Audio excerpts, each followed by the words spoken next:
পৃথিবীতেও রয়েছে জান্নাতের পাথর, যে পাথরের নাম হলো হাজরে আসওয়াদ। কিন্তু কিয়ামতের দিন এই হাজরে আসওয়াদ পাথরের কি হবে? হাজরে আসওয়াদ কেবল একটি পাথর নয়, এটি আল্লাহর পক্ষ থেকে একটি নিদর্শন। কিয়ামতের দিন যখন পৃথিবী ধ্বংস হয়ে যাবে, আকাশ ভেঙে পড়বে, পাহাড় ধুলোয় পরিণত হবে, তখন আল্লাহ তাআলা এই পাথরটিকে জীবন্ত করে দিবেন।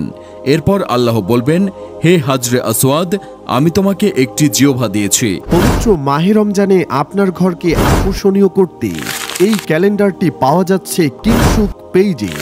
বিস্তারিত ডেসক্রিপশন বক্সে দেওয়া আছে, যা দিয়ে তুমি মুমিনদের ব্যাপারে সাক্ষ্য দিতে পারবে। তখন পাথরটি আল্লাহর আরশের দিকে তাকিয়ে বলবে, হে প্রভু, আমি সেই পাথর যাকে আপনি কাবা শরীফে রেখেছিলেন, যাকে হাজার হাজার মানুষ ভালোবাসা ও ঈমানের সাথে চুম্বন করেছে। তখন যারা আল্লাহর এই পাথরটিকে বিশ্বাস করেছিল তাদের মুখ উজ্জ্বল হয়ে উঠবে এবং তাদের জন্য জান্নাতের দরজা খুলে দেওয়া হবে এবং তারা জান্নাতে প্রবেশ করবে।